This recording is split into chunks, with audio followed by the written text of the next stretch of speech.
বন্ধুরা, আজকে আপনাদেরকে আমি দেখাবো এই যে কুমড়ো পাতা চিকেন পাতুরি। এই জন্য আমি নিয়েছি মানে কুমড়ো পাতা শাকটা আমরা খেয়ে নিয়েছি, পাতাগুলো রেখে দিয়েছি। এই পাতা দিয়ে কিভাবে চিকেন পাতুরি হয় সেটাই আপনাদেরকে আমি দেখাবো। আগে এই পাতাগুলো ভালোভাবে আমি ধুয়ে মুছে পরিষ্কার করে নিয়ে আসি, তারপরে আবার আসছি। এখানে আমি 400 গ্রাম মতো চিকেন নিয়েছি। এটা বোনলেস চিকেন। এগুলোকে টুকরো টুকরো করে কেটে আমি মিক্সিতে পেস্ট করে নিয়ে আসছি। চিকেনগুলো টুকরো টুকরো করে নিয়েছি, এবার মিক্সিতে আমি পেস্ট করে নেব। একবারে হবে না, দুইবারে আমি পেস্ট করে নিচ্ছি। একবার পেস্ট হয়ে গেছে, আমি এটা ঢেলে নিচ্ছি।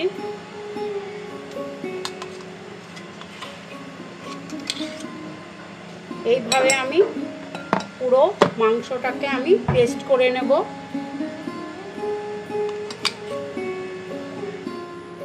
চিকেনটা পেস্ট করা হয়ে গেছে। আমি এর মধ্যে সামান্য নুন আর একটু হলুদ দিয়েছি, সেই জন্য চিকেনটা তোমার সাদা নেই, হলুদ ভাব নিয়েছে।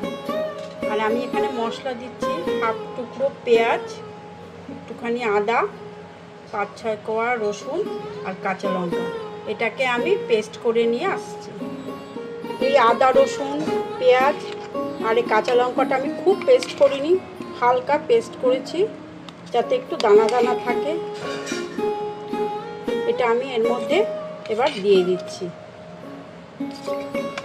বেশি পেস্ট করলে এই চিকেনে দেওয়ার পর যখন ওটা পাতুরি হবে তখন ওটা মুখে পড়বে না।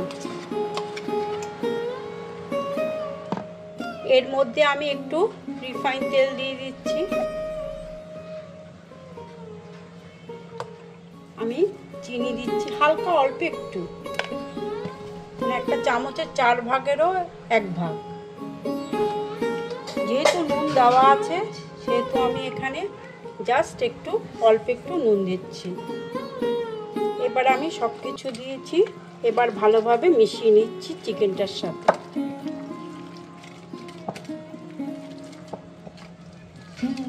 এই কুমড়ো পাতাগুলোকে ভালোভাবে ধুয়ে আমি মুছে নিয়েছি। এবার আমি এটার উপরে পুরগুলো দেব, চিকেন পুরগুলো দেব। একটা কুমড়ো পাতা নিলাম, নিয়ে আমি এই কুমড়ো পাতাগুলো একটু পাতলা হয় তো সেই জন্য আমি একটু এখানে এইভাবে একটু ভাঁজ করে নিলাম। দিয়ে এখানে চিটা আমি এবার এখানে দিয়ে দিলাম।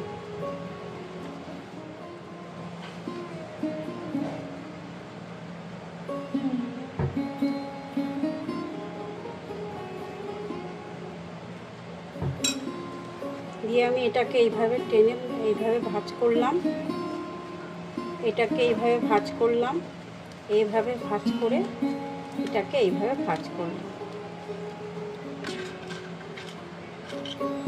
এই যে টুথপিকগুলো কিনতে পাওয়া যায়, আমি এটা এখানে দিয়ে দিলাম, দিয়ে আটকে দিলাম।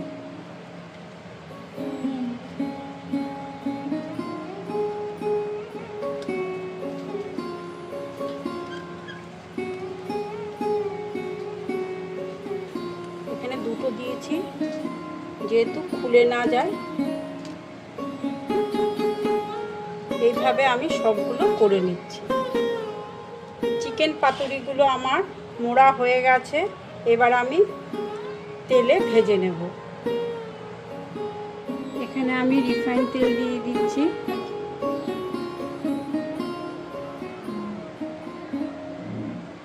যে দিকটা আমি বেঁধেছি সেই দিকটা আমি উল্টো করে দেব।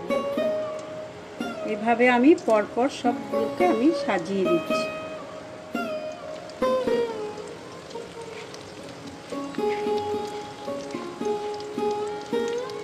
এবার গ্যাসটাকে কমিয়ে একদম 0 করে আস্তে আস্তে হবে, নইলে ভিতরটা কাঁচা থাকবে। আমি ঢেকে দিলাম 5-7 মিনিটের জন্য।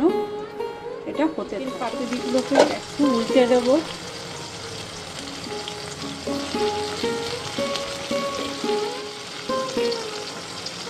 কি সুন্দর ভাজা হয়েছে। একদম গ্যাসের ফ্লেমটা একদম জিরো থাকবে, তাহলে আস্তে আস্তে এটা ভাজাও ভালো হবে, পুড়বে না, খেতেও সুস্বাদু হবে। আবার ওই পিঠ হওয়ার জন্য আমি আবার এটাকে ঢেকে দিচ্ছি। কুমড়ো পাতা চিকেন পাতুরিটা ভাজা হয়ে গেছে, এখন 2 পিঠই ভাজা হয়ে গেছে। এবার আমি এগুলোকে তুলে নিচ্ছি।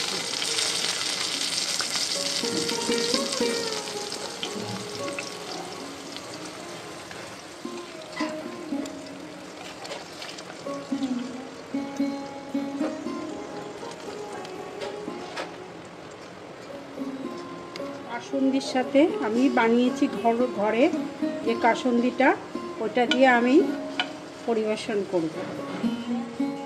এই যে ঘরে বানানো কাসুন্দির সাথে আমি পরিবেশন করলাম।